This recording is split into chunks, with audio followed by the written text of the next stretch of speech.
Hi అండి. ఈరోజు మన వీడియోలో మన కళ్ళకి ఎంతో మేలుంచేసే పొనగంటి ఆకుకూరతో పొడి ఎలా చేయాలో చూద్దాము.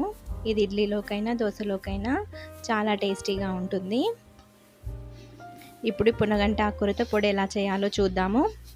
దీనికోసం ముందుగా స్టవ్ పైన పాన్ పెట్టుకుని అందులో ఒక 3 టేబుల్ స్పూన్ల వరకు శనగపప్పు, అలాగే ఒక 3 టేబుల్ స్పూన్ల వరకు మినపప్పును వేసుకొని వీటిని స్టవ్ చిన్నగా పెట్టుకొని మాడకుండా వేయించుకోవాలి. ఇప్పుడు దీనిలో ఒక స్పూన్ వరకు ధనియాలు, అలాగే ఒక స్పూన్ వరకు జీలకర్ర వేసుకొని వీటిని కూడా వేయించుకోవాలి.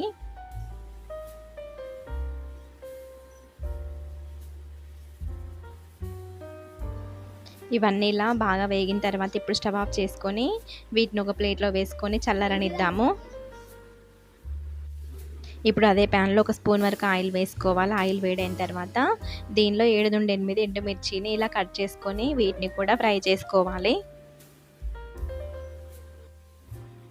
ఎండుమిర్చి ఇలా ఫ్రై అయిన తర్వాత స్టవ్ ఆఫ్ చేసుకొని వీటిని ఒక ప్లేట్లో తీసుకొని పక్కన పెట్టుకుందాము.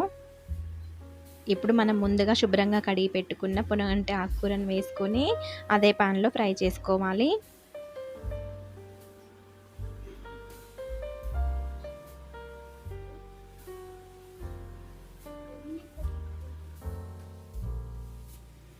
ఈ పొనగంటి ఆకును ఇలా కలుపుకుంటూ అది క్రిస్పీగా అయ్యే వరకు దాన్ని ఇలా ఫ్రై చేసుకోవాలి.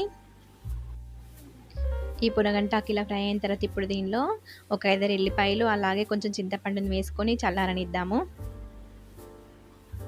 ఇప్పుడు ఒక మిక్సీ జార్ తీసుకొని అందులో మనం ముందుగా వేయించి పెట్టుకున్న పప్పులు, అలాగే ఎండుమిర్చి వేసుకోవాలి.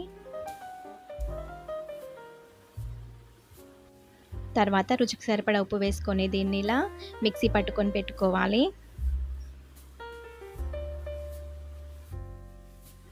ఇప్పుడు అందులోనే మనం ముందుగా ఫ్రై చేసి పెట్టుకున్న పొనగంటి ఆకుని కూడా వేసుకొని అన్నీ కలిపి పొడి చేసుకొని పెట్టుకోవాలి.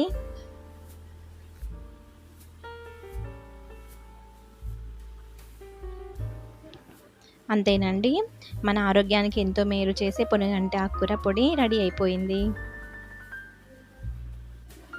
ఈ వీడియో కనుక మీకు నచ్చినట్లయితే లైక్ చేయండి, షేర్ చేయండి, అలాగే మన ఛానల్ని సబ్స్క్రైబ్ చేసుకోండి. Thank you.